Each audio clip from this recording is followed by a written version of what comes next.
Another episode of The Bad Batch is out, and it's everything we could have hoped for. Per usual, there will be spoilers for the episode in this video, so if you haven't seen the episode yet, go do so. That's an order, trooper, and good soldiers follow orders.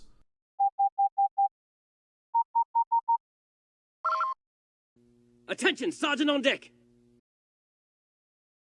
We're not gonna pull any punches tonight. The latest Bad Batch episode is the best so far without a doubt. There's so many little bits of lore involved, so many small details to examine, and above all, so much damn good storytelling to praise. In this video, we're going to be doing a little bit of all of that because honestly, we're hyped for the rest of the season, and we think you should be too. The Bad Batch hasn't just kept up with what made Star Wars The Clone Wars amazing, it's improving upon it in so many ways. Star Wars The Clone Wars was a show that never really seemed keen on dying. When it got cancelled the first time, it ended up having a surprise last season when it was brought over to Netflix. When it was replaced with Star Wars Rebels, characters and plot elements from the Clone Wars kept working their way into the new show, and after Rebels ended, the Clone Wars got yet another surprise last season. With the release of Season 7, Star Wars The Clone Wars is over, but even now, it's not quite dead yet. Through The Bad Batch, it lives on,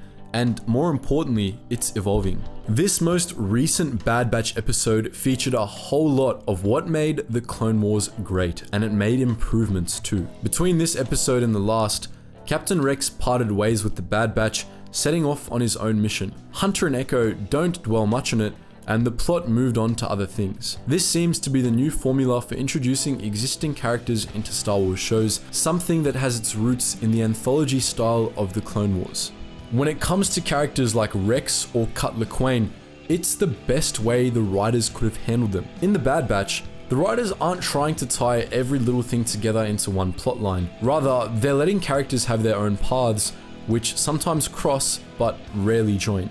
When it comes to Star Wars shows, it's very important that character cameos are handled in this manner because more fully integrating existing characters into a new plotline carries the risk of making the universe smaller. The fundamental principle of world building in Star Wars is that the galaxy is a big place. It can be quite easy for writers to undermine. If major characters suddenly start joining up left and right, it shrinks the scale of the universe, which in turn can hurt world building. So far, The Bad Batch has done really well in that it's kept characters like Ahsoka Tano and Darth Vader completely out without as much as a mention. It should stay that way, and future cameos should be like Rex's, fun but quick.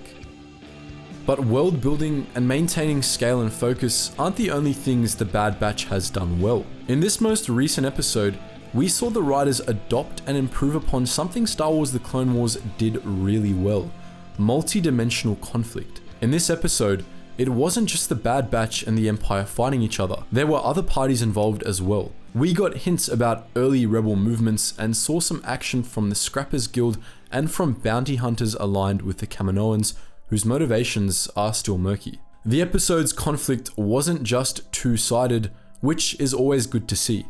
It's something that was always enjoyable when it came up in the Clone Wars too. But the Bad Batch did something the Clone Wars never really did. It made each of its main factions compelling. In the Clone Wars, the Separatist antagonists were often two-dimensional and overly straightforward. This isn't the case with the Empire in the Bad Batch. Conflict between Crosshair's troops and the Bad Batch felt much more dynamic than battles between the clones and droids ever really did. In this episode, both sides were active participants in the conflict. They were both trying to outsmart the other, outmaneuver the other, etc. Previous Star Wars shows have all had a bit of a nasty habit of using one side, usually the antagonists, essentially as static enemies with passive roles in the story. They were just there to get shot, essentially. We're glad to see that there wasn't really any of that in this past episode.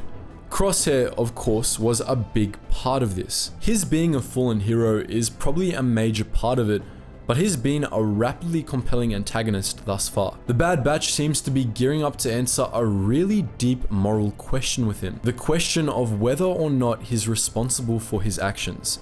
Remember what I told you in the brig? You can't help it.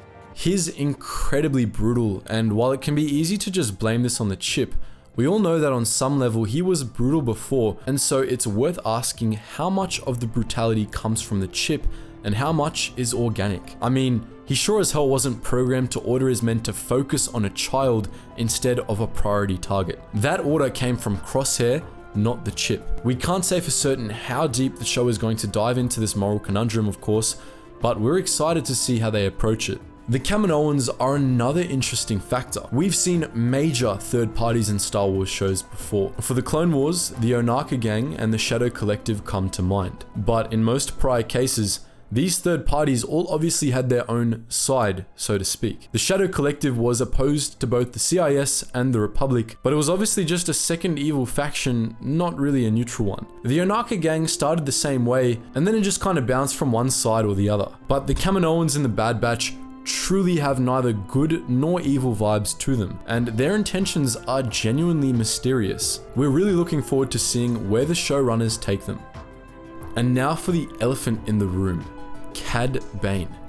The best bounty hunter of the Clone Wars is back. After nearly a decade of just not being mentioned at all, there's a fairly major behind the scenes reason for why it's taken Bane this long to show up again. Originally, he was going to be killed off in the Clone Wars in a standoff with Boba Fett. The cancellation of the Clone Wars put this in a bit of an awkward spot, and nobody really wanted to touch Bane until it was determined whether or not the story team wanted to go with the original death for the character.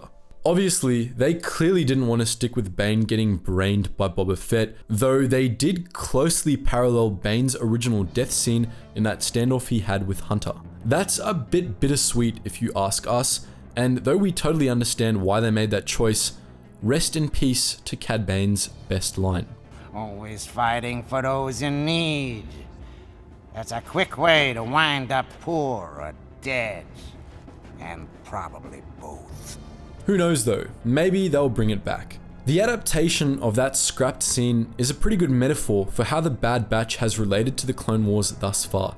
It's picking up the pieces and putting old, scrapped concepts back together, making them into something new. The show is telling the stories the Clone Wars never got to tell, even if those stories have major differences from the original drafts. What matters though is that through the Bad Batch, we're still getting Clone Wars stories. Scratch that, what we're getting could possibly be even better than Clone Wars stories. Consider the end of Cad Bane's shootout with Hunter. The writers really made your heart stop for a second there, didn't they? Omega getting captured was inevitable, but seemingly almost killing Hunter in such a quick bit of action was brutally intense. The sort of thing you'd expect more from Battlestar Galactica than a Star Wars show. Of course, Hunter survived, but that was a clear shot across the bow on the writer's part. They're not messing around, and the message we were supposed to get from that scene is that they're absolutely not scared to kill off major characters. That right there is something that Star Wars really badly needs, especially after they failed to kill Ahsoka in Rebels. But that's a video for another day. So what are your hopes for the future of the Bad Batch?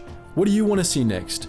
Let us know all your thoughts on the most recent episode in the comments below. We on the Geetsly's team personally thought it was the best they've made so far among all the other great episodes they've made this season as well. So let us know if you agree with that. Anyways guys, as always, thank you so much for watching and I hope to catch you in the next video.